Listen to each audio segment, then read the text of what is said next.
This is the Philosophy of Horror podcast. My name is D.H. Hyde. I am an artist, and I am joined, as always, by my dear friend, Josh Howard. Who are you, Josh? I am Joshua Howard, a man who likes orange soda.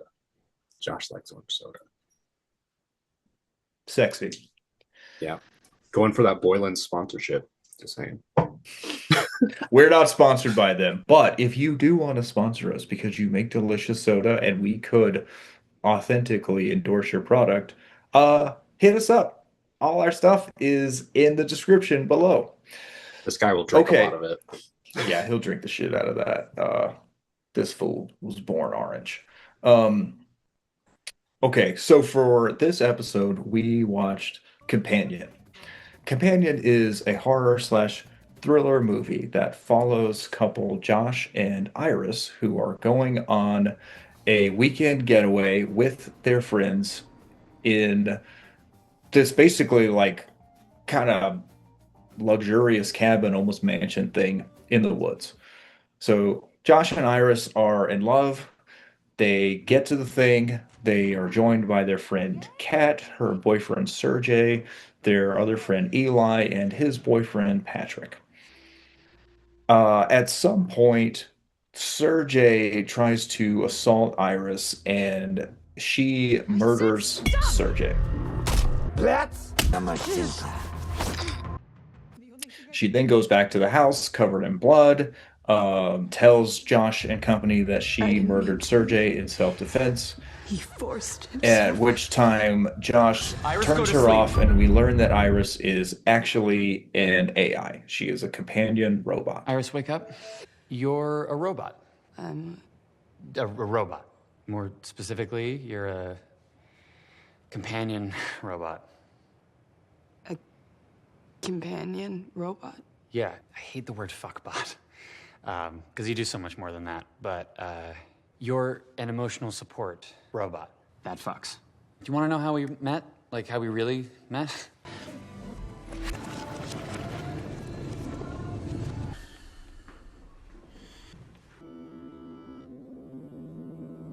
We then learn that Josh and Kat have this elaborate plot to get Iris to murder Sergey so that they can steal $12 million that are hidden in a safe in his cabin.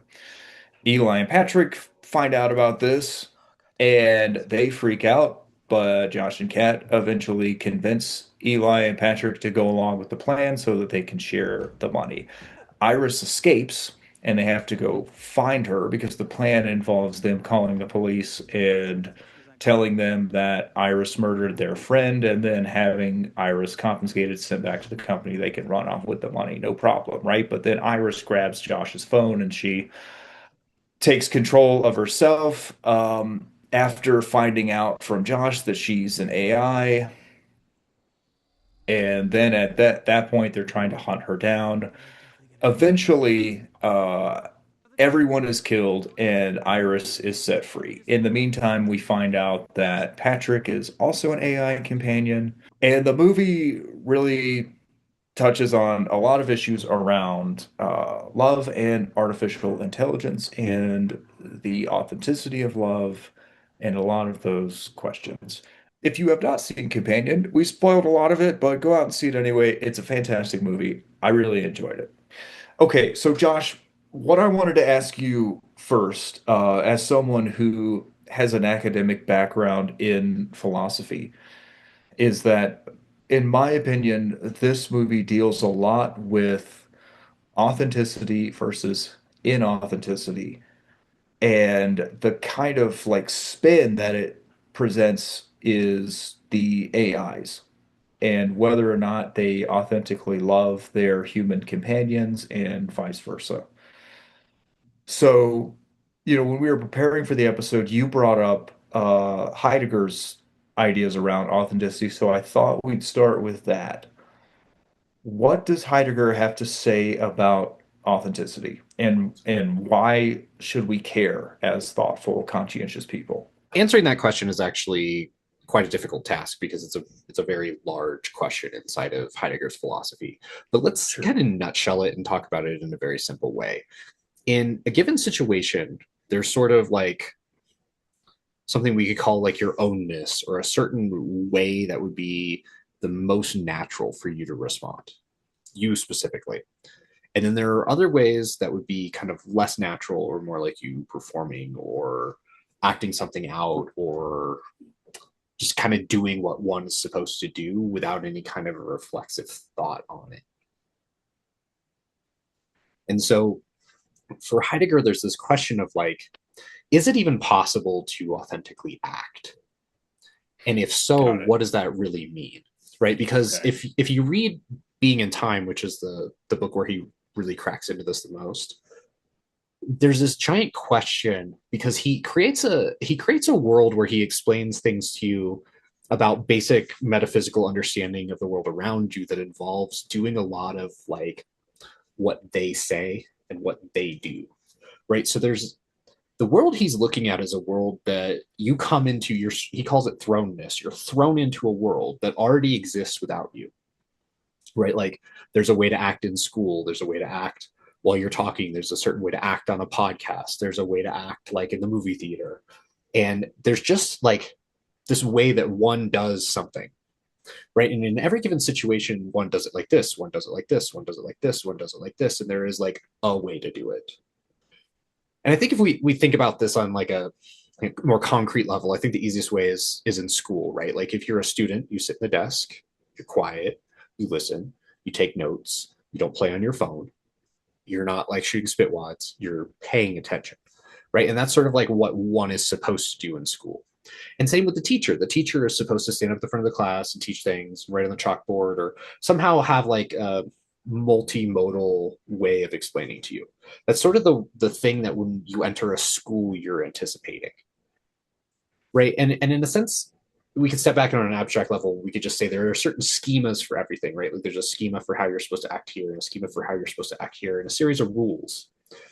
And that's what one does, because that's what they say, right? So there's kind of this position that's going on in the work that Heidegger's getting at, is like so much of our lives are conformist and told to us and explained to us as if we're supposed to do this, this, and this at any given moment, because that's just what you're expected to do. The world just expects you to do that, right? Lacan calls this the big other, but it's essentially the same thing, because the big other is there to give us rules and ways of oppression that are going to cause us to repress ourselves in certain ways, so we have a certain way of acting. Right. So We're just talking about conditioning, right? Basically, like societal conditioning. Like sure, as you but grow up, you are taught to be a certain way because that is how one is. right, but it goes beyond conditioning, because the conditioning happens because there's this metaphysical structure involved in how one interacts with reality. Right. And so Heidegger's interested almost more in the metaphysical structure than necessarily how Okay. you respond to it. But the metaphysical structure causes you to respond in a certain way. And for Heidegger, that's like part of worldliness, is these different metaphysical structures, right? And so the worldliness of the world is such that when you go into the world and you're a being living inside of a world, what's happening to you is that you're necessarily interacting with a series of rules that cause you to want to act in a certain way, because it's already pre-described how you should be. And so really the Got question it. in a Okay. Heideggerian metaphysics is like, well, if everything's already prescribed and you're already told how to be, and there's kind of this like rule-based hierarchy and structure set that's causing everybody to act in certain ways based on their roles, then what would authenticity even look like? Well, yeah, it seems like what he's doing is so okay, so I'm thinking about Sartre and the idea of radical freedom. And it seems like Heidegger is saying, like, no, you actually, because of the structures that you were born into, you would never even be able to comprehend what it means to be free. Like, it's beyond your comprehension. And I mean, so to talk about freedom is kind of like it's kind of like a moot point because you can never fully be authentically free because you're always confined by the structures and ways of being that are imposed upon you from birth. I mean, that's one way of reading it. So Sartre actually studied with Heidegger, and Heidegger thought that he deeply misunderstood what he was saying. So that's a Right. side point. But somebody who is an excellent scholar of Heidegger, even though he never, ever, ever cites Heidegger for political reasons, but that's something we talk about later, is Sure. Maurice Merleau-Ponty. And Maurice Merleau-Ponty is directly responding to Sartre on this exact question. And I think Merleau-Ponty has a more simple to understand kind of position on it because he nutshells it. And the thing that Merleau-Ponty is getting at is that yes, you are structured, and yes, there are certain ways that you're supposed to act in the world.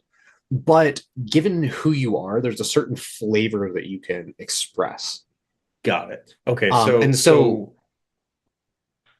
all I was going to say is that so an example of that would be like, let's say you, Josh, you get married and you're saying like there's this subtle difference between how one is a husband versus how Josh is a husband. yeah, and like Josh as a husband could try to be more like one ought to be as a husband, or more like he is. And again, this is one of Right. these places where we can kind of start sliding back and forth on like personality problems and stuff like that. So one thing I would like to point out that with Maurice Merleau-Ponty is at the end of Phenomenology Perception, the last chapter is called Freedom or something like Mm. that. And he's really heavily questioning this idea of Sartrean total freedom, right? Like, do I have the Yeah. freedom to just act in any way that I want to ever?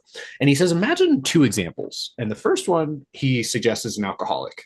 And he says, imagine a bottle of vodka on the table in an alcoholic's house. Now imagine that alcoholic really likes vodka.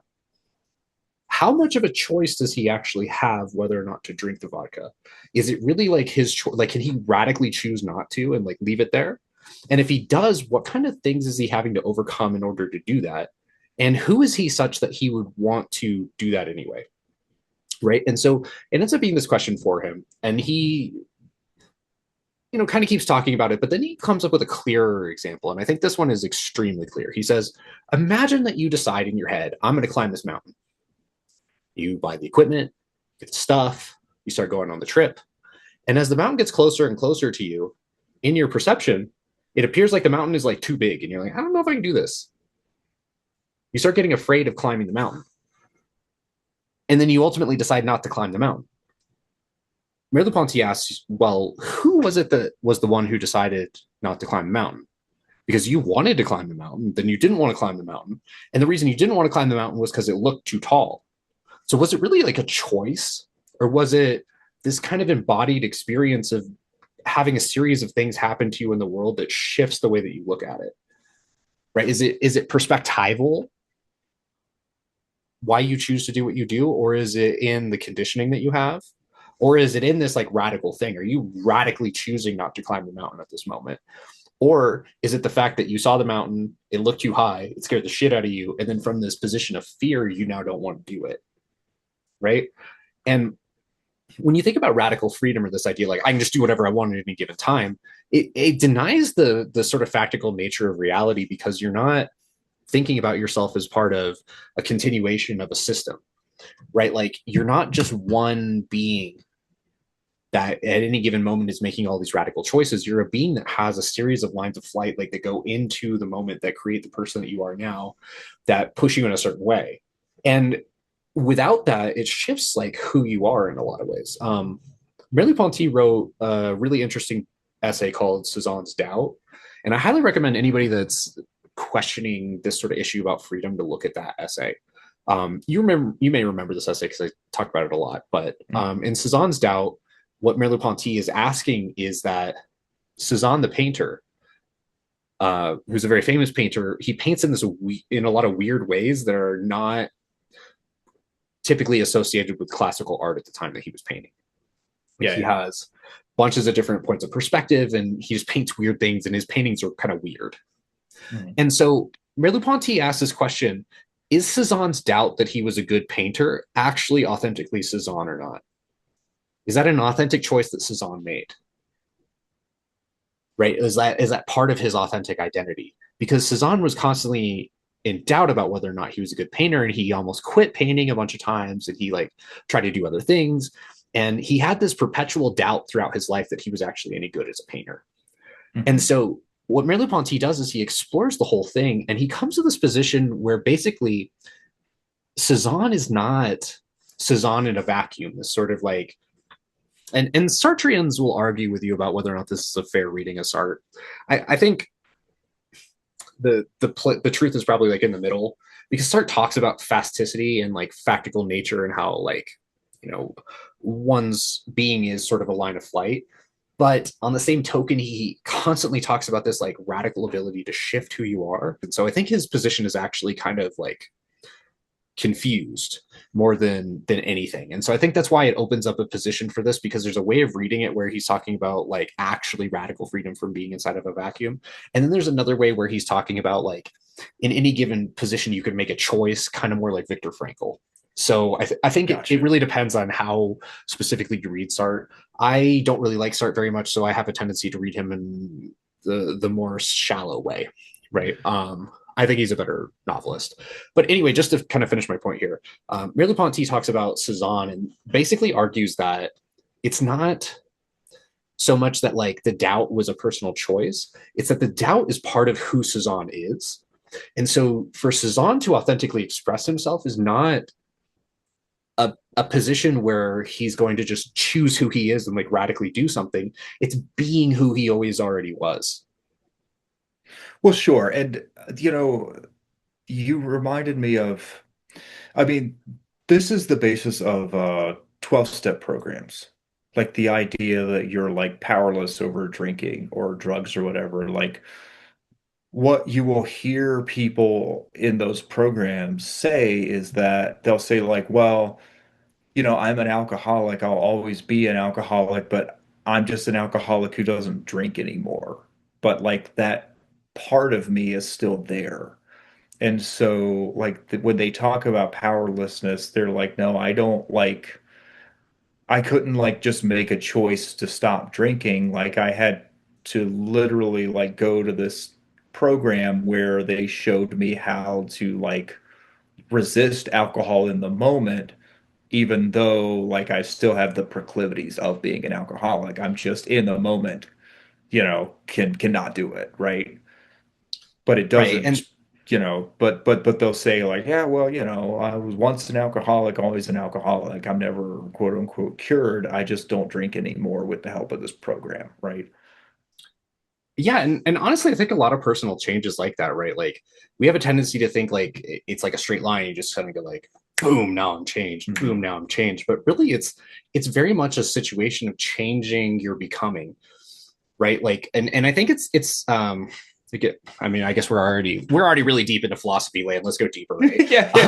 So We're in the deep end right now. yeah, let me roll up my sleeves because Yeah. we've officially like landed in academic hell here. And we haven't So even talked about companion really, so not even once. that's okay. It's common because the way that they talk about having a love affair with an AI ties right into this, I promise.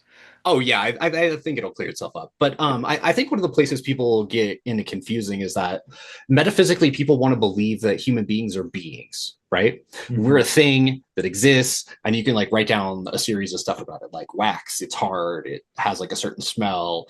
It like is meltable, but it's not. But it could also be melted, right? It has like a series of criteria, and it's very much like the problems we've been talking about with analytic philosophy. Is human beings are not like that That's exactly because what I was saying. I was like, this is where the analytics philosopher's head it just explodes because they yeah. want So everything to be formulaic, and the existentialists come in here and they're like, no, you're like a being who's being in the world, and the world is like a state of being that you're thrust into with your own being, and then like you enmesh with the other being, and then you have a being, and they're like, what the fuck?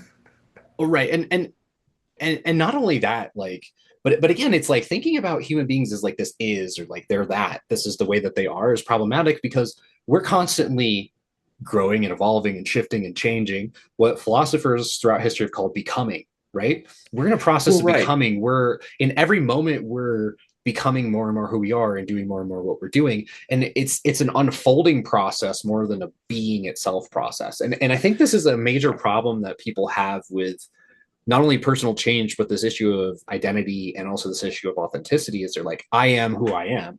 I'm not this thing that's becoming. And, you know, for those of us like myself who have parts of ourselves that shift around and how we think and stuff, kind of see this more clearly because it's like sometimes you feel this way and sometimes you feel this way. And sometimes you think this and then other times you think this and you kind of go back and forth and you can't really decide. And one day it's clearly this and the other day it's clearly that. Of course. No, of course, and we all contain multitudes. I mean, that's pretty obvious. yeah. And so I think, you know, when you think across your life like that, you can start to see like there was a point where you believed in Santa Claus, possibly, you know, depending on where you grew up. There's a time in your life where you believed in all kinds of like goofy shit, like imaginary friends and stuff. Yeah, like and God, then, you know.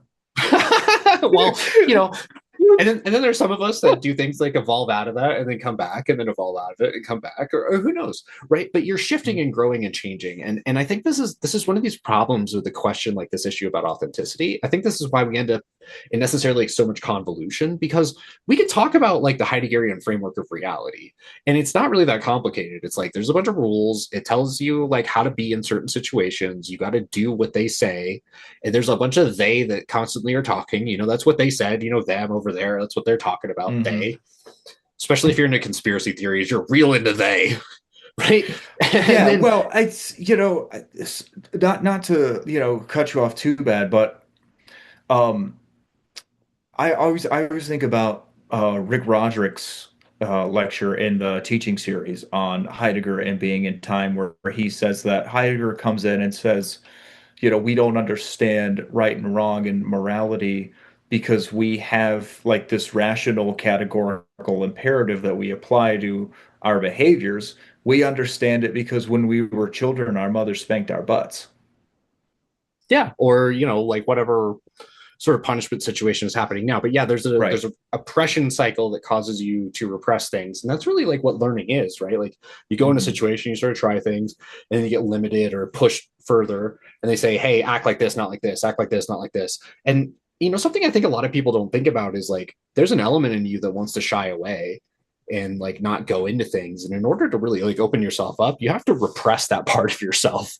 And so like repression is not always a negative force. Sometimes it's a positive force, because sometimes you have to like shift around what's important to you in any given situation.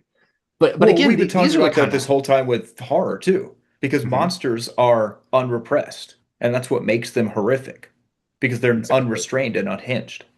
And horror movies, especially slasher movies, are like a great example, like metaphor of how things go horribly wrong when someone shows up and is completely unrepressed. So yeah, man, that's actually really funny. I should have started with slasher films and not with just like trying to jump all the way into Heidegger without explaining Heidegger. Because yeah, slasher films have exactly this kind of position, right? Like you're thrown into a world where there's this person that's trying to kill you, and there's people that are acting in one way, and there are people that are acting in other ways. And the real thing is that the people who are authentically good are the ones that are going to survive, right? It's like the last girl isn't just like pretending to be a good girl. She didn't like stop being like a drug using slut, and you know, no shame to drug using sluts, just saying like in the morality of a slasher film, right? Like the drug using sluts are dying, the drug using studs are dying, the people that are having sex and doing drugs are dying. That's how those movies work, right? And so there's a morality to it, and there's sort of this like they say, right? Like there's a series of ways to act, and there are different ones based off of the sort of worlds that you're in. And this is kind of where Heidegger gets really complicated for people, but like inside of the social world of the kids, right? There's do the drugs, have sex, party, or you could be loser, right? Like you could do that. And that's like what they say, right? They're telling you how to act. The parents have a they say, but it's fake. It's very like inauthentic in the way that they're doing it, right? They're telling you, hey, do this, do whatever, but then they're hypocritical. And then the killer comes in with the clearest, like, if you're a drug using slut or stud, you're dying today. Yeah. That's like his whole shebang. He's killing you and punching you for that. And so there's a series of morality that's happening and different worlds that are intersecting with each other. And as these different worlds are intersecting with each other, you're stuck in a position where you kind of have to like go back and forth and decide what you want to do. And often you end up collapsing back into what they say, right? Like the girl that ends up being the last girl often ends up like hanging out with these other people and sort of going to the parties, but she's not doing the drugs and she's not having the sex generally. Right. So she's still influenced by them and kind of going with them. And it's like the movie almost always gives her an opportunity to enact this sort of weird authenticity because all of her friends around her die. And as they start dying off, the pieces of her that would tell her how to act, influence her in certain ways, start to die off. And the only thing that's left is her. Mm-hmm. And so in a weird way, slasher films in particular open up this doorway for the possibility of authenticity through trauma, which I think is it's very bizarre how that works. I don't think anybody really like thought that through, but the characters almost always have this blossoming of who they truly are on the inside, but it's through this just incredibly fucked up experience that's going to leave them damaged. Yeah. So to bring this back to Companion, I think that the Companion makes similar statements, but in a very provocative way. So, for example, you have the juxtaposition between the two AI companions who, at the beginning, are portrayed to authentically love their human companions. Exactly. And then you have a juxtaposition between Josh, who does not authentically love Iris, and then Eli, who does authentically love Patrick. I also think there is an element of what we were saying with the last girl, with Iris like freeing herself. But then again, there's like this interesting question that's like, when was she being authentic, or is she authentic the whole time? Because her programming, to go back to Heidegger, it like she is in love with Josh because Empathics, I think that's the company that makes the AIs in the movie. Empathics programmed her to be in love with him. And so her authentic expression is the way that she was thrust into the world. And so there's like this Heideggerian element there.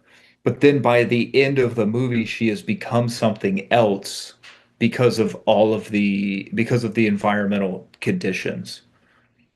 And so you could say she's authentic the whole time, but you could also say that maybe she wasn't.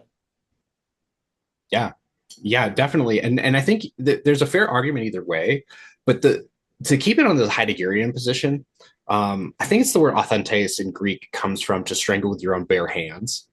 And so there's something about this element of like doing it with your hands for yourself in your ownness, and this kind of like way that's expressing kind of who you are in a full picture.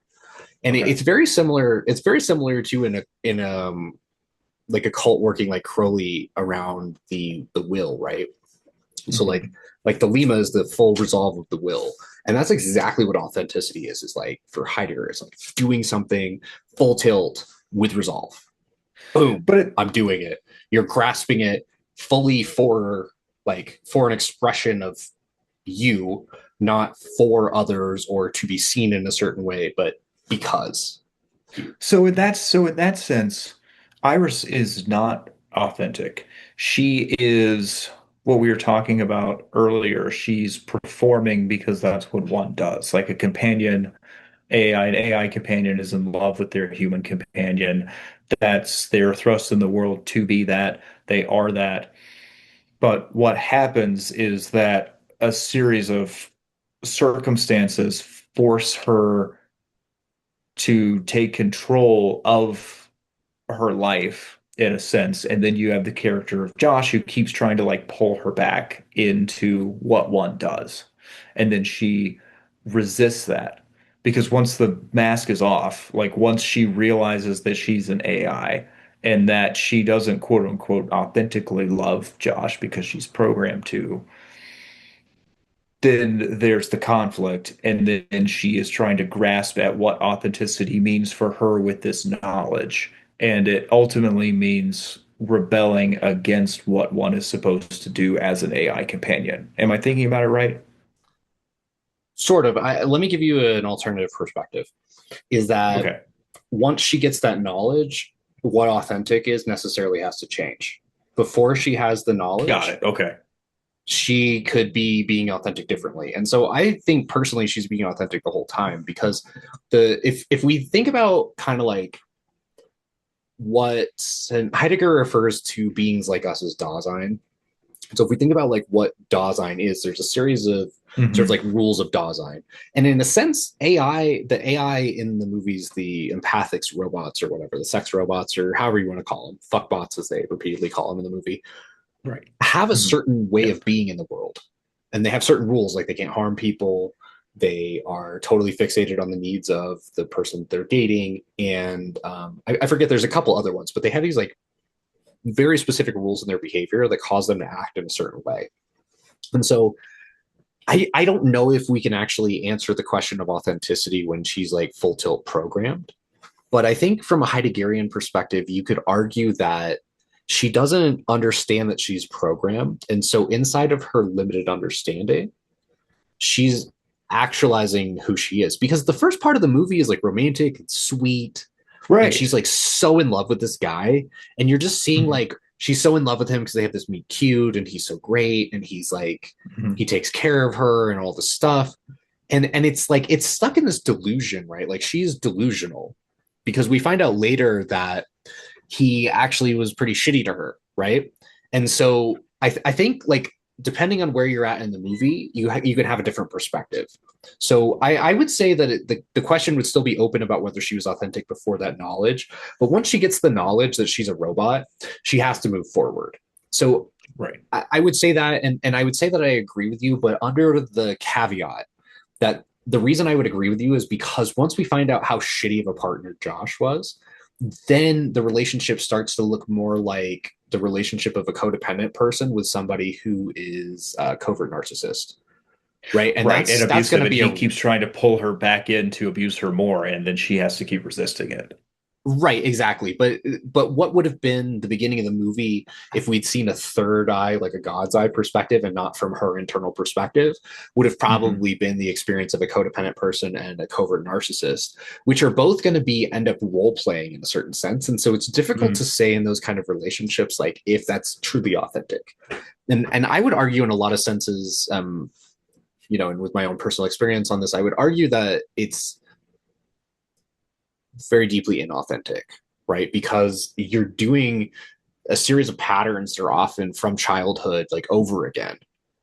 And until you're aware of what you're doing, it's hard to pop out of it, right? And so in a certain sense, now that I'm thinking this through, I think I'm agreeing more with what you're saying because it's like, in order to truly be authentic, you have to have a level of personal awareness that you can't possibly have until you have like a kind of like a snap point and look at it. And Heidegger actually refers to Yeah. this as being toward death. He thinks that like once you realize you're going to Exactly. die, then you start to have this. And what's ironic and interesting, and now I'm thinking about it, is Iris has this moment because once she comes back and tells him she killed Sergey, Josh is like, yo, we're gonna like turn you in, you're gonna get killed, and they're Hmm. gonna like destroy you because you're a crazy fucking robot, right? Yeah. You're a crazy robot that's fucked up. And so you're going to get Mhm. destroyed. And so she has this instinct of like looking at her death and going, well, I don't want it to be like this. And then she also realizes that her boyfriend is a douchebag, right? So she has this like, my boyfriend is a douchebag and I'm going to die moment that causes her to crack this kind of like facade. Right. Exactly. And so like what I was thinking about with Heidegger is that, you talked about like dysfunctional relationships and coming from childhood. It seems like what Heidegger would say in that situation is that one comes into the world and like they're in a dysfunctional family, and so they learn that how one must behave and be is within this dysfunctional system. And then they're in the dysfunctional system, and then they grow up and they perpetuate it because that's how one should be. One should be codependent or one should be narcissistic. And that's like how my understanding of personality disorders is limited as they are. That's essentially, they're just an extreme version of that. You have to keep playing out because you were conditioned into one should be this way. And so you're not to juxtapose it with analytic philosophy and maybe even like Enlightenment thinking, you're not rationally considering your choices. You are being in a way that you have been conditioned to be because that's how one is until this pivotal moment when you are confronted with being unto death. And so we could say, like, for drug addicts, this is like the moment of clarity or whatever, right? Where they're sitting there, they're homeless, they're smoking crack, and all of a sudden they realize, like, what the fuck? Like, if I do this, I'm gonna die. My life was for nothing, and then they go to rehab and they get help and they become their authentic selves, right? And that's what we're talking about, right? Yeah, yeah, and I mean, for Heidegger, this concept of being towards death is it's kind of like you have this moment in your life where you realize that you're not going to be here forever. You got to quit fucking around. There are certain Hmm. things that you want to do, certain things that like you're like you have like a kind of deeper level calling to do. Again, like Crowley would call this like your true will, right? Like you're trying to actualize this sort of like deeper self out. And how do you get this like Exactly. deeper self to come out? And and again for him it's like noticing that you're going to die and you want to do this stuff is really the thing that's going to start to give you the position that you could look at your life from such that you could become authentic, right? Because again, if Right. everything is predetermined, there needs to be kind of this moment. And so yeah, I think the more we talk about this, the more I agree with what you were saying before. Yeah, and the rationalists, have a hard time with this because they want to say that no, you have like, Ayn Rand, for example, who's kind of like, I would say, one of the more extreme rationalists out there. Well, you have self-interest and it's tied into your survival, and like you do these things by either consciously or unconsciously, like doing what's in your own self-interest for survival, and it's this innate, like natural survival thing. But what Heidegger and also a lot of continental philosophers post like in the 20th century and beyond are saying it's like, no, you're born into these structures that determine your being and in a certain ways condition you, and you are built from all of these different pieces that make decisions because that's what someone with that structure does, and it has nothing to do with rationality or self-interest. yeah, exactly. And um I think and contemporary psychology would agree with this too, right? Like yeah, learned well, helplessness, and people have a tendency to chase what's familiar versus what would like change them or help them. This is the nature why people get stuck, right? Like they get stuck in places where they could, from an outsider perspective, like easily get out because mhm. they're so limited in what they're doing. Yeah, because they can't comprehend being a different way. And that's the thing that has always frustrated me with rationalists and analytic philosophers is that there's so much of the human experience that their theory does not can't explain. It can't explain suicide, for example. One of the more fundamental aspects of being a human being. I think that there was an ancient philosopher, I don't remember who specifically, who said, um, the only serious choice one has to make in life is whether or not to live. Um, and like analytic philosophers, they don't really have an answer for suicide. They also don't have an answer for why people voluntarily die in the service of duty or valor or um, honor, because none of that is necessarily rational. Like, if you're a knight in the medieval world and you go out and voluntarily die for the honor of your king, that's not a rational choice. And I don't understand why we don't look at that and immediately say, like, these people are fucking idiots. Like, they don't understand what it means to be a human being. But then again, I'm not an academic philosopher, right? Like, you're the academic here. So maybe there's a bunch of stuff I'm missing and I am being too harsh on them. Yeah, I mean, I would say that like particularly from an analytic perspective, but I think even from a rationalist perspective, you can explain valor and hello kitty.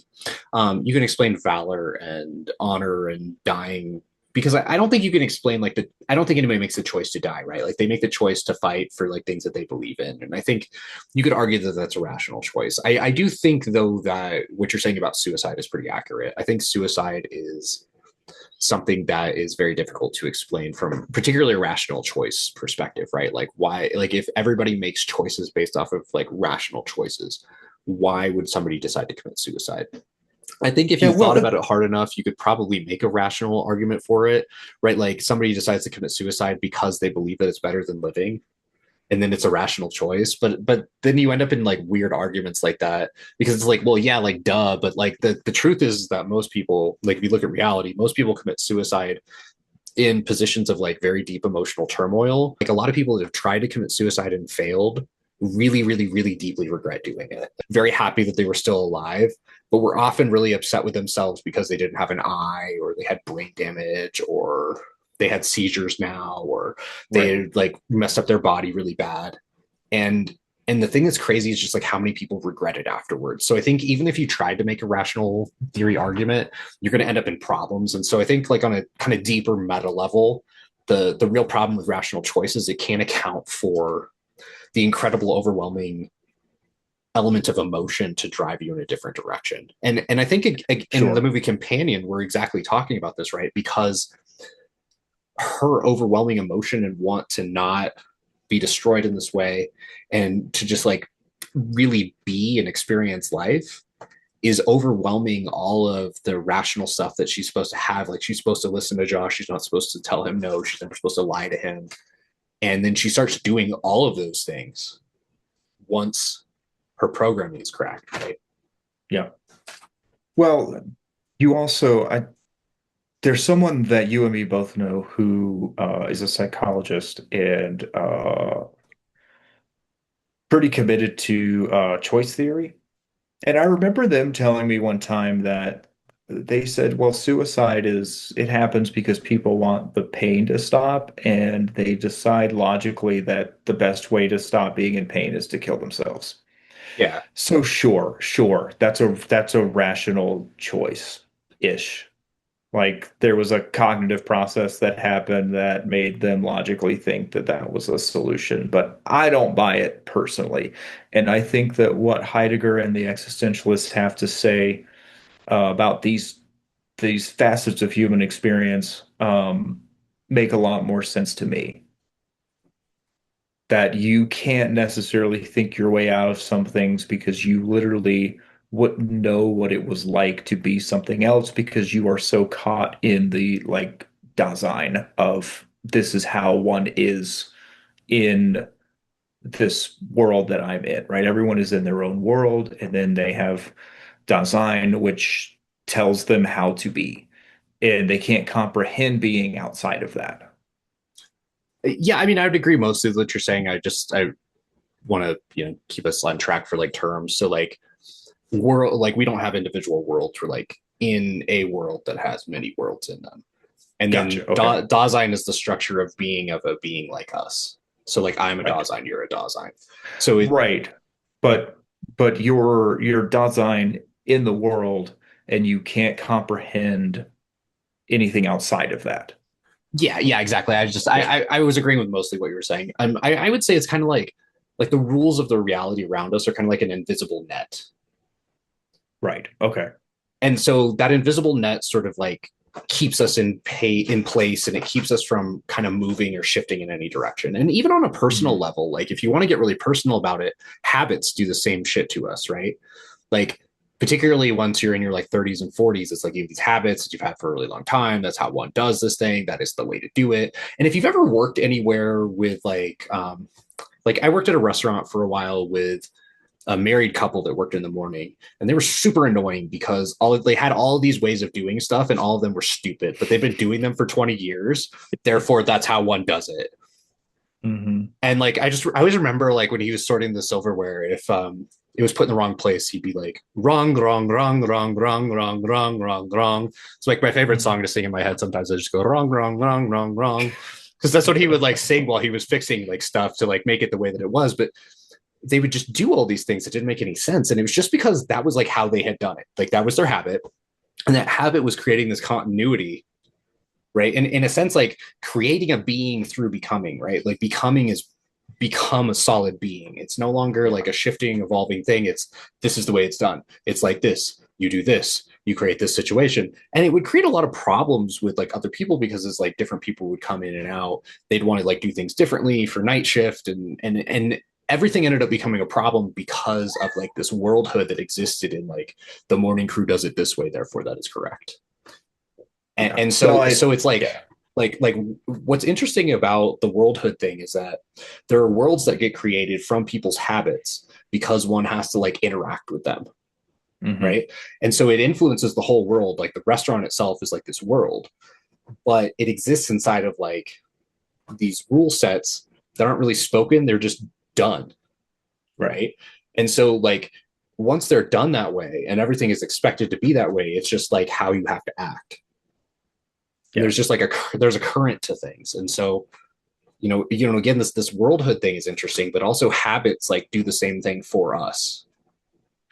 Oh yeah, no, I experienced this. I My wife and I lived with my in-laws briefly when we right before when we were engaged, like right before we got married, we're saving up for our first house, and we lived with my in-laws for a few months. And my mother-in-law would not use the dishwasher. She washed everything by hand. Not only did she wash everything by hand, but there was one night where I did the dishes after we ate dinner, and then, I went out and did my thing. I was getting ready for bed and all this, and I walked back in the kitchen. She had taken the dishes that I washed, put them back in the sink, and rewashed them because for some reason I didn't do it right. Even though they were clean, everything was cool. They were not done the way that she does it. And that's kind of what we're talking about, right? Yeah, exactly. And yeah, that's interesting because there's a lot of reasons it could be that way. But yeah, there's a certain like worldhood inside of like a house or any type of Hmm. system. Right. And this Right. is why I think Heidegger is interesting, but I end up collapsing into more like Deleuzian or post-structural models because I think there's a more elaborate way to understand this, but there's a series of systems that control like everything inside of certain parameters, and this is how one acts, this is how one should act, and like if you do things that aren't that way, you're going to get reprimanded, or there's going to be like these things like like your mother-in-law is going to redo the dishes. And so it's interesting. The real question is like, how do you actually be yourself inside of those kinds of systems that are limited like that, right? And again, I think companion is the prime opportunity to talk about this because Oh yeah. the thing that causes what's interesting is the thing that causes Iris to open up, we find out later, is that Josh tampered with her program to raise her aggression level so Hmm. that she would then become incredibly violent. Not um necessarily violent enough to kill Sergey. Remember, because they show like the level of aggression, and he turned it up a little bit. He put it like I think he turned 20% or something like that. I thought he put it to like 50, 60. I'll have to look No, back on that that was one what when he I did to edit it. Patrick, because later he takes control of No, he takes it Patrick to to try 100. to. He puts him to He 100. put Patrick to 100 exactly. Yeah. But No, yeah, he so put he her intelligence at 40%. And yeah. she found that and she was like, "Really? Wow. You really don't want someone to be smarter than you, do you?" Yeah, no, and that's the interesting thing about the movie too, is like as she has this experience that kind of breaks her, this kind of like Hmm. soul crushing experience, it opens up the doorway for her to really start to question all of the stuff that's happening in her life. And as she starts to Right. question it, then and only then is she able to really start making authentic choices. Hmm. Right. Yeah. My hesitation earlier was just to say that like we didn't necessarily know if she had authenticated herself inside of the system that she was in. But Right. we can clearly tell from the moment that she learns what's happening, she starts questioning everything. And as she questions everything, then she's able to actually take a stance on it, right? Because in a certain sense, like what authenticity is taking a stance on something. It's not necessarily like how you ultimately end up doing it. Like it's about the stance and then staying resolved with the stance that you take. Hmm. And you can all Yeah. and from a hypnosis or NLP perspective, the only way you can take a stance on something is to be outside yourself. Right? Like from in the system, like in what we call an NLP first person, I'm here right now. You can't make a stand on anything exactly.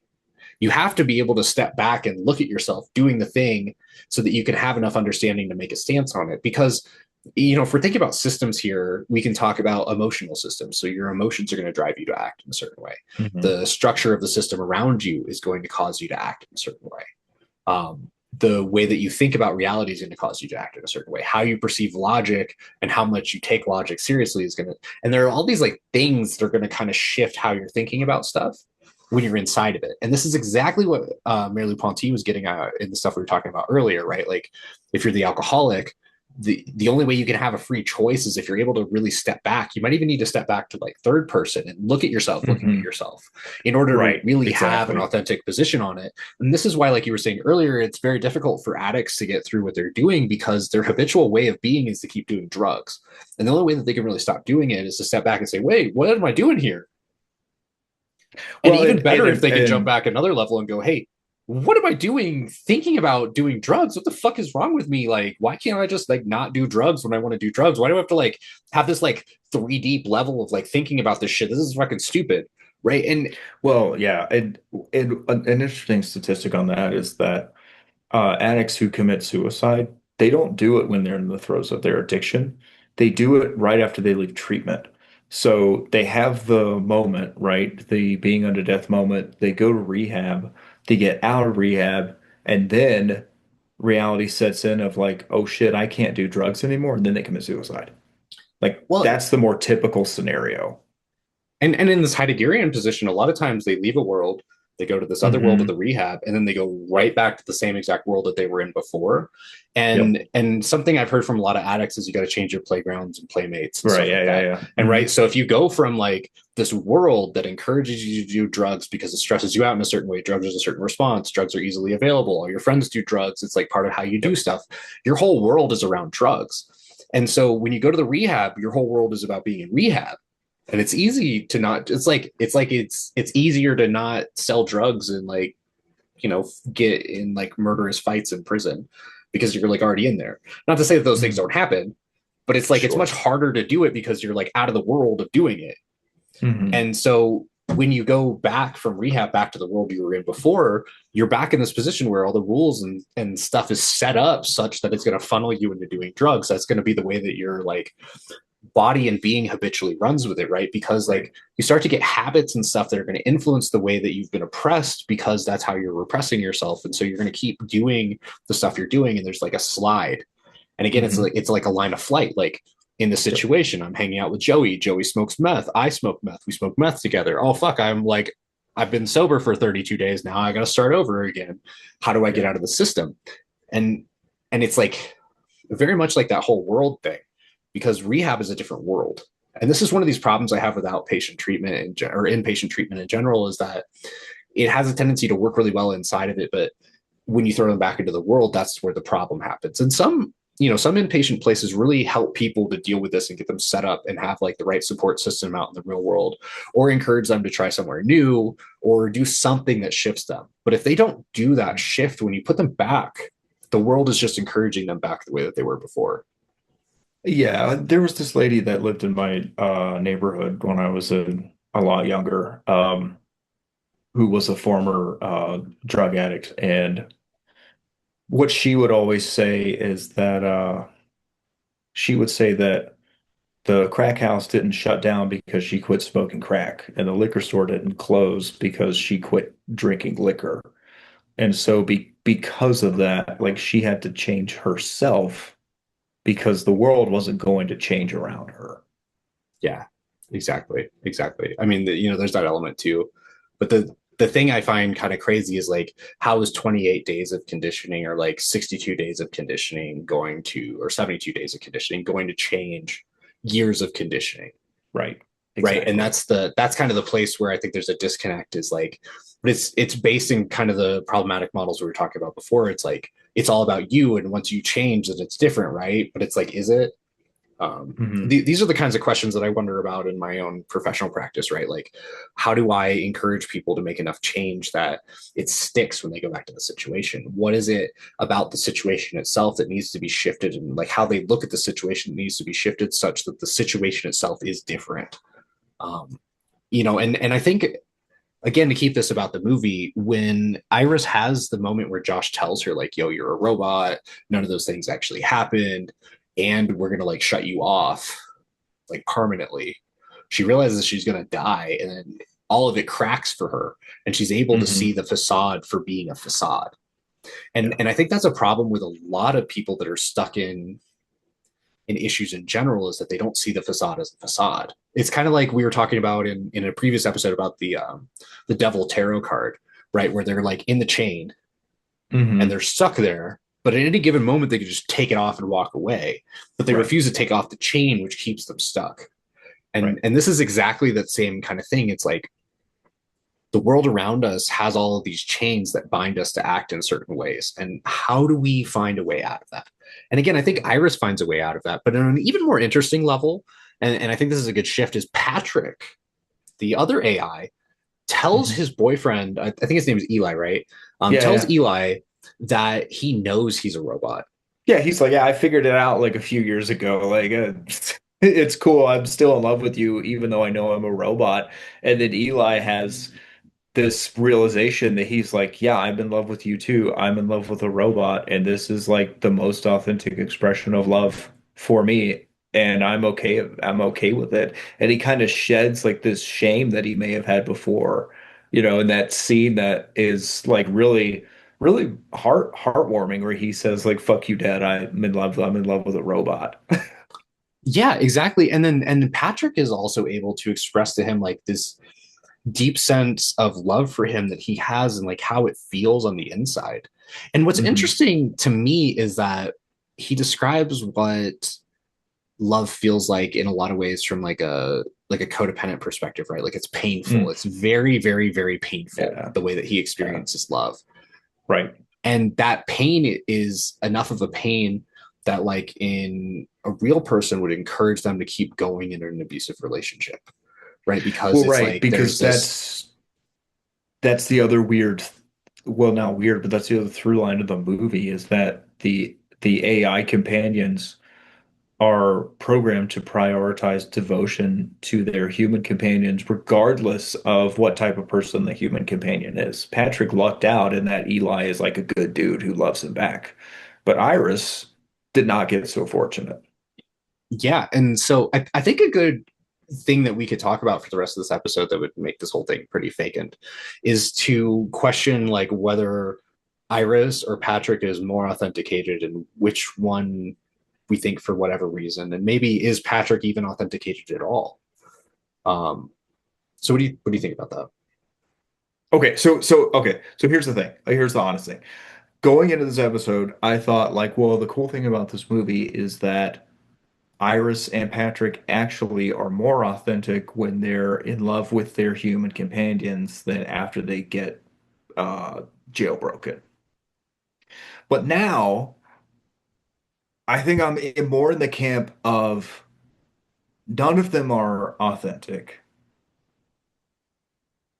until Iris at the end when she's fully freed, when she's in the van and she gets rebooted and then she's like fully free. But then again, like, I think what's interesting about authenticity in this movie is that it really highlights what we're talking about with Heidegger as, to use the example, like, this is how one is an AI companion versus this is how Iris is an AI companion, or this is how Patrick is an AI companion. And it does a good job of highlighting that and forcing you to confront, are they both authentic? Is one more authentic than the other? And I think really the answer from a Heideggerian perspective is that one of them is like a false authenticity, like this being in the world type of authenticity that we were talking about happens before one confronts being unto death. And then one is an authenticity that happens after. So I think what it does is it shows you kind of the before after. It shows you how one is authentically being in the world because that's what one does based on the roles and structure that is thrust upon them. And then it shows you later this is how one is authentically in the world after they've come to terms with being unto death. Yeah, I would agree. That's kind of where I was going to take this too, because it seems like Patrick is about as authentic as most people. Like he Mhm. realizes he's sort of programmed. He has these kind of things that are going on, but he makes no conscious decision to change any of it. He's Right. just gotten the awareness. So he Or has the he's awareness. unable to because of the structures that are imposed upon him. That's a possibility as well. But yeah. So taking out the choice of whether or not he decides to, nothing is done. And I think Hmm. this is a common story for a lot of people. Like they realize where they're at, they realize that they don't like where they're at, and then the question is like, do I change any of this? Right. And if you do, then great. And even if you do, there's no guarantee that it's actually going to make things better, right? So in a sense, there's a rational choice to staying the same as well, right? Because you know what the same is. You don't know Hmm. what the change could be. And this is a big thing that causes people to not change. And so whether or not Patrick understands that or has that experience is kind of questionable because the movie doesn't go there. But I think in a certain sense, he's in the same position that people who are either afraid or unwilling to shift anything are in. Yeah, I would agree. The thing that just came to mind for me is we could look at the example of like someone in prison. Um, if you've ever watched like YouTube content of like ex-cons and things like that, it seems like the experience is that you're in prison. No one wants to be there, obviously, but you can't leave. And then there are a group of people who have like the convict code or whatever. And then there's the people who like don't accept that they're in prison and they do things that are not quote unquote acceptable within the culture of like being a convict, right? It seems like the person, what we're talking about is an authenticity with like the person who's doing like the convict code or whatever, where they like don't snitch and they like, try to maintain their dignity and they, um, don't let the man get them down or whatever because like they've, accepted that they can't leave prison and so they are going to maintain some type of dignity and be authentic to the state of being a prisoner instead of these other people who are not doing that because they either haven't accepted that they're in the structure of prison or think that they can like do things to get out of it or whatever, right? I mean, am I thinking about it right? Yeah, I mean, in a sense, but I would replace the word authenticity there with like worldhood, right? So there's a worldhood Gotcha. of Okay. prison. So there's a Right. series of like ways to be, and like the prisoner code is like what they say. But Hmm. then the prison guards are also going to be telling you something different. Yeah. And then sort of like your way of being in the regular world is going to be hanging over you with a series of habits, right? And so the question is Yeah. like, do you not fall into the prisoner code because you have a bunch of habits that don't allow you to from the outside world and from life? Or are you listening to the guards too much and you're snitching and doing other things like that? So, or is there some other reason that you're doing it, right? Like, are you doing it for this felt sense of like, no, this is like what's right. This is who I am. This is the kind of thing. This is the way to go. Is it from this Mhm. kind of like, no, this is like what I'm doing. Screw all of you kind of resolve? Okay. Gotcha. And so what we're saying is Patrick is kind of like that, right? He realizes he's an AI companion and he makes this choice of like, no, I'm going to be in love with Eli as his AI companion, and this is what's right and authentic for me. Sort of. I think what happens is that Patrick just collapses back into worldhood. Patrick has the Okay. realization and then just collapses back. It's kind of like with AA and stuff. Like there are people that realize they're an alcoholic and they just go back to it. They realize they're an Got alcoholic and it. they just go back to it. And that's kind of what I was thinking as I was watching Patrick do it. Is it's like he's one of those people who realizes he should change or he could change, but he doesn't. And in a sense, you could say Gotcha. Whereas, maybe he shouldn't change because he's already in something that's great. And that's a fair reading. You know, I think like he is in a pretty healthy relationship, at least right. insofar as the people like the three relationships we see in the movie, theirs is far and away the most healthy, like by a lot. Well, oh yeah, well, and also like would you say then, I mean, because the interesting question is that would Iris do the same thing if she was told she was an AI companion and Josh wasn't actively trying to kill her because of his plot to like steal the money and all this? Yeah, I mean, I think honestly, like the changes that happen in Iris are specifically because she realizes that if she doesn't change, she's going to die. Exactly. So And she's it's impossible for her to collapse into worldhood. yeah, it's impossible for her to just like collapse back to what it was, right? Because Heidegger calls it falling prey, right? So you just fall Okay. prey to the world that's around you. Okay. You know, I don't want to throw out too many terms and make it like super confusing. So that's why I'm saying like Sure, but I collapse mean, back. But yeah, it's sort of falling like prey that makes sense. It's one of it's like when You have a couple who's been married for a long time, and one of them or both of them is deeply dissatisfied with the relationship, but they stay together because that's what's familiar, rather than Yeah. taking like the leap of faith and changing their lives. Yeah, and I think the interesting thing about this movie, the more I think about it, is that in the case of Patrick, he's not as the question isn't thrust in his face quite as hard because he is already in what is a healthy relationship. He's already Right. treated with dignity. He's already Hmm. treated as the spouse of somebody. Yeah. Whereas like and this is apparent in the way that the movie happens because like Kat does not respond to him in the same way that she responds to Iris.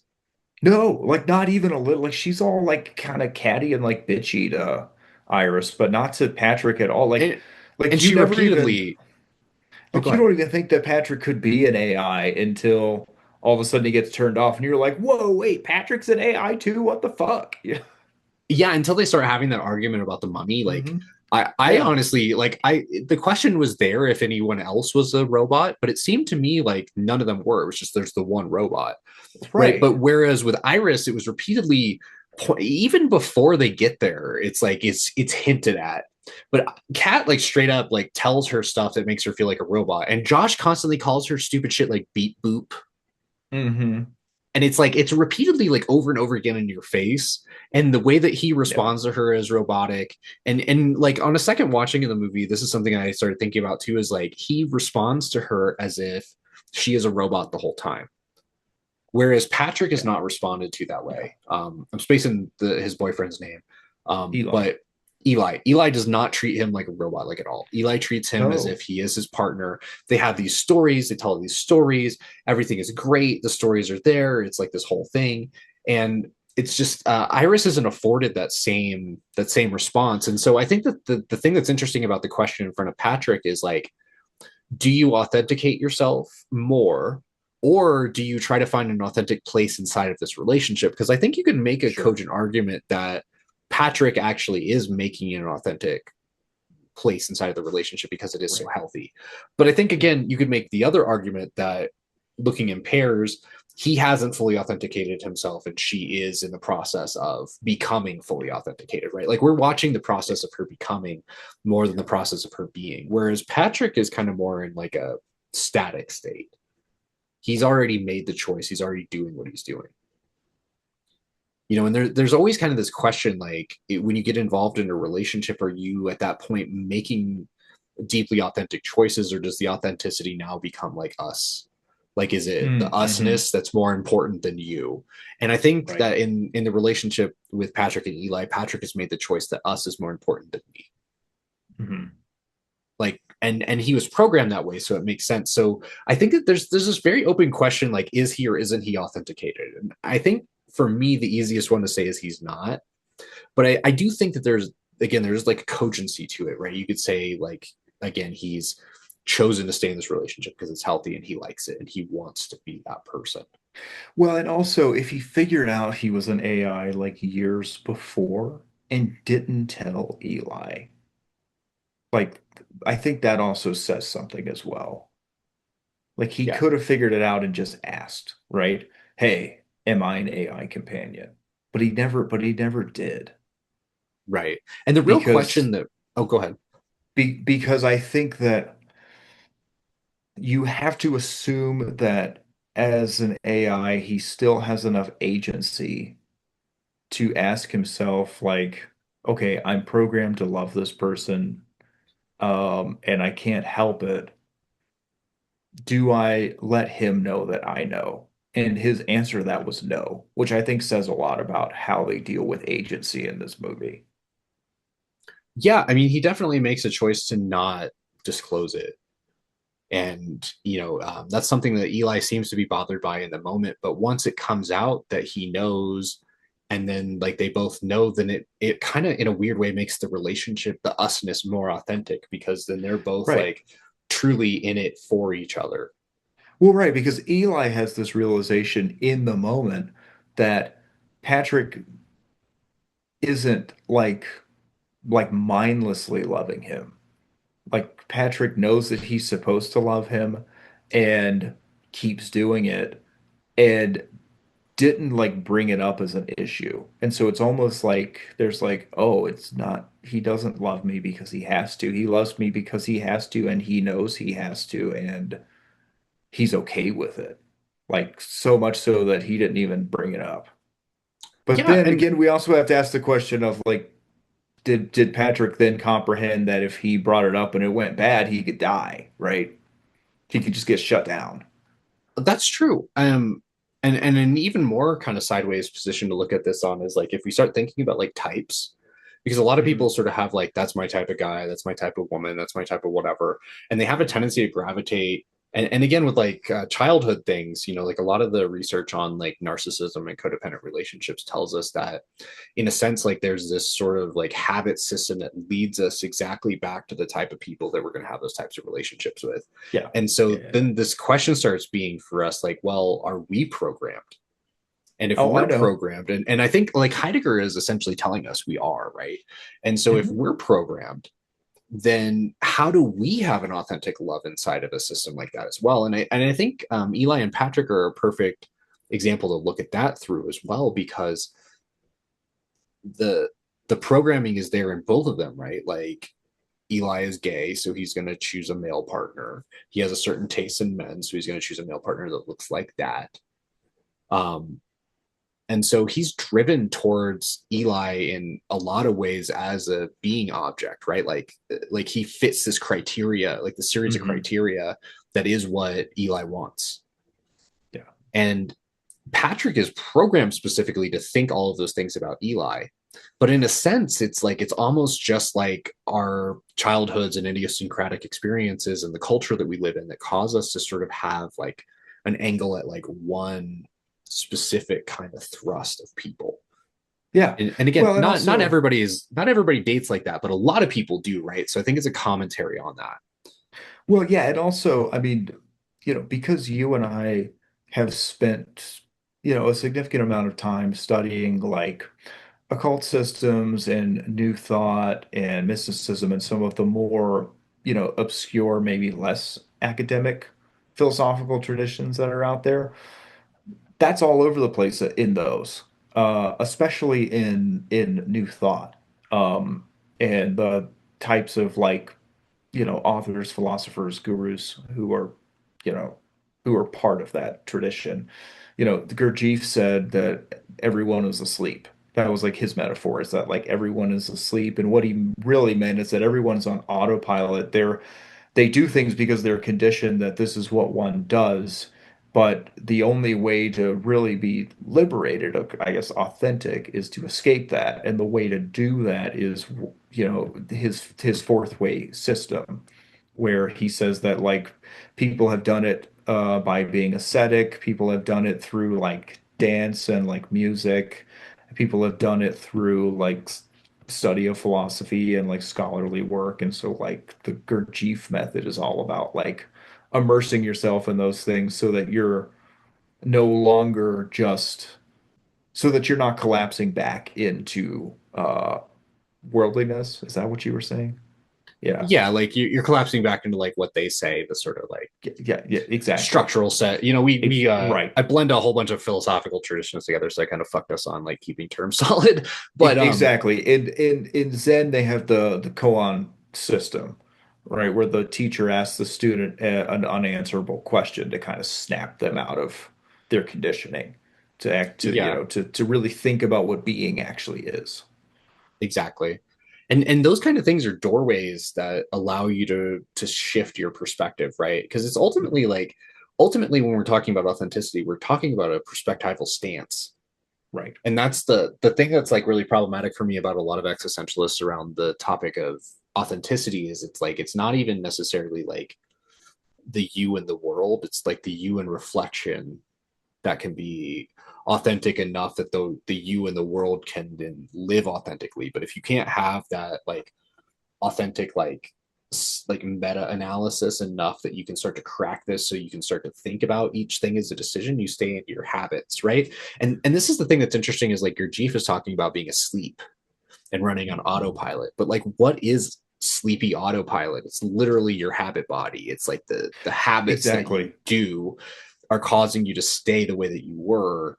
and that shifting them is what really is the change, right? It's like that's the thing that has to be cracked, is you have to start to look at all of your stuff. It's like you have to do this Cartesian project on yourself in order to Hmm. really start to be authentic. You have to like raise the whole thing and be like, well, why this? Why that? Why am I doing this? Is this how it is? Do I really want to do this? What's that? And then you have to start to think about yourself. And what's interesting is that a lot of people in the occult tradition take this to a crazy level. Like Aleister Crowley, for instance, says you have to destroy yourself too, right? Like you have to kill yourself to really have like true will, Right. because Yeah. yourself is going to limit you from like these higher level things, right? Like um and ultimately he's getting at the same exact problem, which is that who you are is conditioned by the world that you're in, and who you want to be is not necessarily going to like work through that. But on the same token, who you want to be is coming out of the conditioning that you have too. And so it's kind of a giant Exactly. circle. It's a giant circle jerk in general, which is why I think Merleau-Ponty has the most interesting answer on this, because he will say to you that who you are authentically is like the most core true representation of yourself.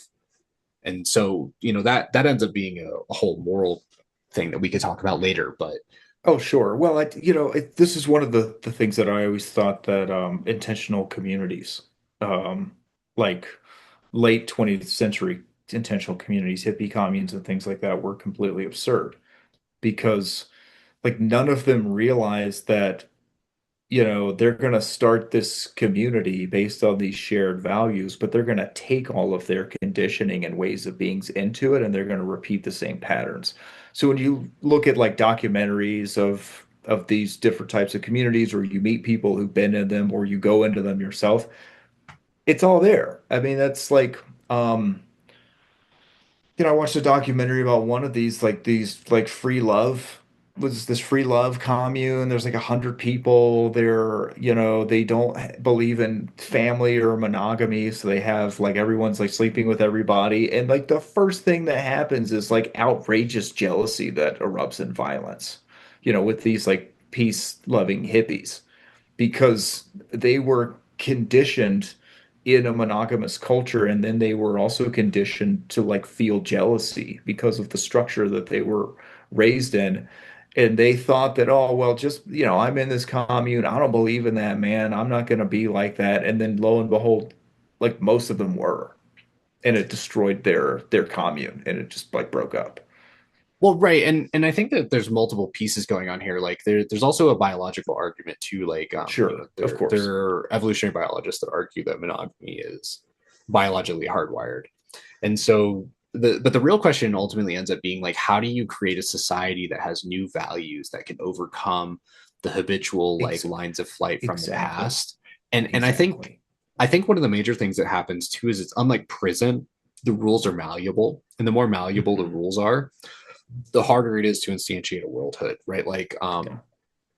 for instance, this is an issue at like any kind of institutional place like old folks homes, you know, lost kid shelters, mental institutions, whatever. Anytime that they start bending the rules for like one person, the system starts to shift in little ways, and that one person starts to expect a different worldhood.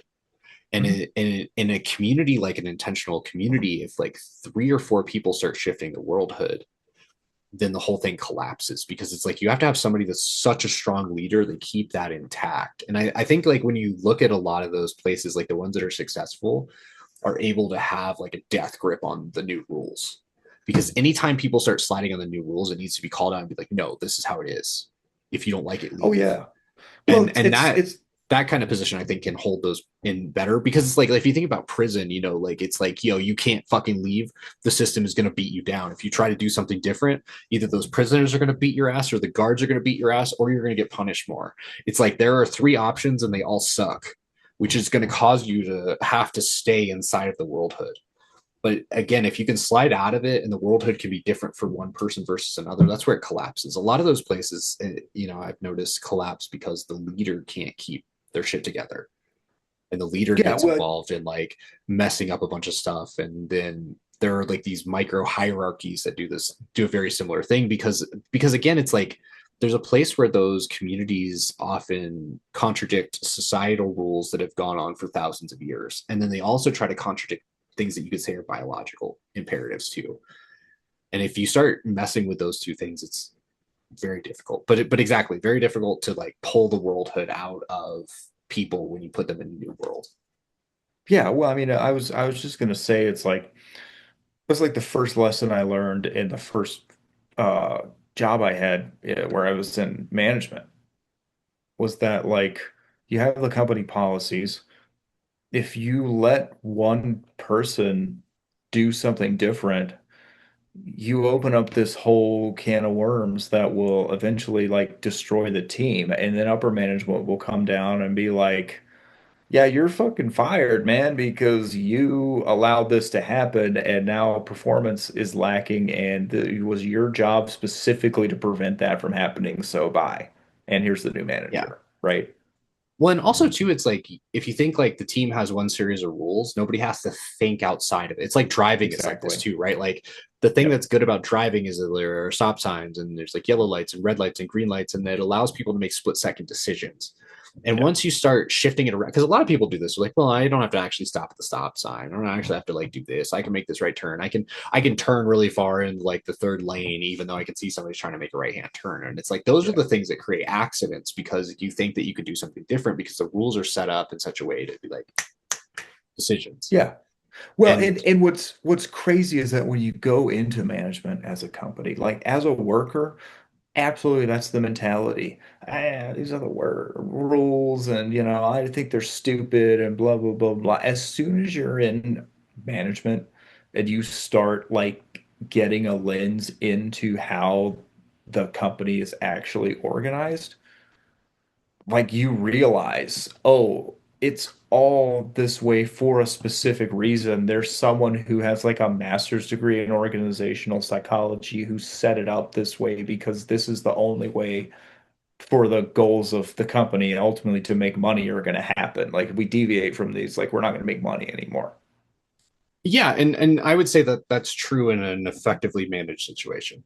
There's also Sure. the exact Right. opposite of that, where all the rules actually are stupid and they don't apply to anybody, and they just do whatever Right. they want to willy Oh, nilly, of course. and that Yeah, of that course. willy nilliness is like is the problem of this system. And so Of it's course. like Yeah, yeah, yeah. I want to be clear on that. We're talking about well organized systems, right? So in a Oh, well no, no. I organized mean, system, right. Well, companies that are mismanaged like that usually don't are not good at making money. Let's just put it that way. The I've ones that worked are for a good at lot of making them that make money a are lot of usually money. not managed that way. So, I mean, yeah. Uh, so I've experienced that from several places that are pretty successful. right. But I would say that the thing that's interesting is they could be more successful if they didn't do that. Like for me, one of the things I think about like consulting is that business consulting is ultimately rather easy because a lot of people make these like really obvious mistakes in the way that Mhm. they have organizational setup going. Yeah. Right. And so if you can notice like they have these problems, you could fix a lot of these things. So I think there's like a synergy to what you're talking about, but I would mostly agree with what you're saying. I always think about the outside perspectives, right? Because I've worked for a lot of companies where like the executive director does whatever they want and this other person does whatever they want. And everybody's like arguing with everybody like throughout the system. And like the system kind of works on like frustrated argumentation and just like grinding people to death. So but that's I've worked in a lot of like really fucked up institutions that just grind people to death, right? and Sure. Sure. and so I think I constantly think about that because I've seen it happen over and over again. Yeah, yeah. So, what's the last word with companion? So I think the thing that's very interesting about companion is again it opens up this doorway for us to look at authenticity from a variety of positions and whether or not deeper level programming is really pushing our behavior or if we actually have some sort of choice, and if we do have a choice, what is that choice? And also like what are the limitations, right? Yeah. Because you have choice within the context of a larger structure, which is thrust upon you. And that we're all in that situation. And going back to existentialists like Viktor Frankl or Sartre, where we have freedom is like how we choose to react to that situation. Yeah, exactly. And And that's again that the Patrick and Iris, basically, in a nutshell. yeah, and the thing that's interesting to me constantly is that the discussion of authenticity is often sitting in some sort of like meta-analysis position. You're Hmm. not in the moment, you're like thinking about the moment or thinking about what happened in the past or thinking about how you want the future to be such that you could change your behavior. Yeah. like the ultimate questions that start to cause you to question authenticity are often they're often breakdown experiences of reality. And I think Right. that something that's interesting talking about horror movies is how many horror movies open up this opportunity for the question of authenticity by throwing somebody into just the world's most fucked up situation. And Well, right, that's kind of because a theme they're we've talked about over and over again. right, because they're traumatic. It's one of those things that Nietzsche talks about, which I think, gets him into that conversation of being a quote unquote pre-existentialist, is that he says that suffering is not necessarily bad because those are the opportunities for us to become who we are. Mm-hmm. Okay. Well, this has been the Philosophy of Horror podcast. Join us next time when we talk about more horror movies. Maybe one day we'll do a book. We would actually have to read a book in like a week's time. So, That would be or we could super just do spooky. it, or we could do it. Yeah, that would be pretty. So it depends, right? I mean, I would actually want to read it and not listen to it on an audiobook, because that's a cop out. So yeah, roast me in the comments if you are copping out by listening to audiobooks only and not reading. Oh man. So yeah. Or at least as I'm like moving toward queering my most recent novel, like I'm like saying that, right? Like there's definitely a gender distinction there between who actually reads versus who listens to shit on audiobooks.